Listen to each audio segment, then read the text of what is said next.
Et il y a une solution qui est finalement plutôt simple, c'est de prendre le bateau. Bon alors les paquebots c'est aussi polluant que l'avion, donc c'est pas une solution, tant qu'à faire prenez l'avion parce que c'est plus rapide. Mais la seule solution écolo aujourd'hui c'est de prendre le voilier.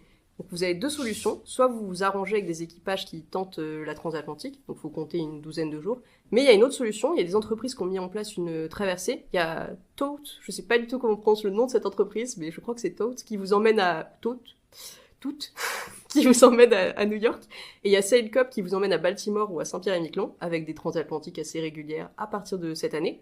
Si vous en connaissez d'autres, parlez-moi-en en commentaire, parce qu'il faut mettre en avant ces solutions pour traverser, et c'est important que ces choses se mettent en place. Ça coûte combien à peu près, si on veut traverser à voile? Alors, ça coûte quand même assez cher, il faut le dire, parce que c'est le début, et donc on est aux alentours de 2600 € la traversée, pour 12 jours de traversée. Si tu compares avec un hôtel confort pour autant de jours, ça vaut le coup. Mais c'est vrai que c'est très cher pour l'instant, c'est pas pour tout le monde. Donc c'est pas démocratique. Mais après, si tu regardes les prix du Concorde il y a quelques années pour faire Paris-New York, c'est les mêmes prix. Donc avec ces entreprises-là, les départs se font de Saint-Nazaire ou du Havre. Donc la première solution, c'est soit d'arriver à New York et vous prenez le bus ou le train vers Montréal. En un peu plus de 8 heures, vous serez au Canada, après vos 12 jours de traversée, on n'est plus à ça près.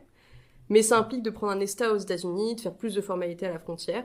Donc c'est la solution la plus rapide, mais c'est pas forcément la plus pratique au niveau des papiers. Et la deuxième solution, vous arrivez à Saint-Pierre-et-Miquelon, vous prenez un court ferry vers Terre-Neuve et vous pouvez ensuite rejoindre le continent en Nouvelle-Écosse avec un ferry qui dure toute la nuit. Bon, une fois sur place, vous serez encore relativement isolé parce que la Nouvelle-Écosse, c'est pas tout proche de Montréal. Mais donc ça dépend où vous voulez aller au Canada, ça dépend de vos envies de visite. Il faudra encore un jour au moins pour atteindre Montréal. Donc là aussi, c'est comme le transsibérien, c'est cher, on a dit, parce que c'est environ, l'aller-retour, c'est 6 000 €, exactement, pour l'instant. Et c'est long, c'est une vraie expédition, mais est-ce que ce serait pas une façon d'apprécier autrement le voyage et de prendre conscience, en fait, de la taille du territoire? Quand on prend l'avion, on se rend pas compte de la taille de ce qu'on parcourt, donc c'est intéressant de le voir comme ça aussi. Au final, on pense souvent à la destination sans vraiment penser au voyage, en fait. C'est un problème qu'on a beaucoup en Occident, c'est qu'on se focalise sur la destination plus que sur le voyage, et c'est vrai qu'en fait, ça peut être une super expérience d'aller là-bas envoyer. Je pense que ce serait intéressant, ça me plairait. C'est vrai qu'après, si c'est acceptable dans mon budget,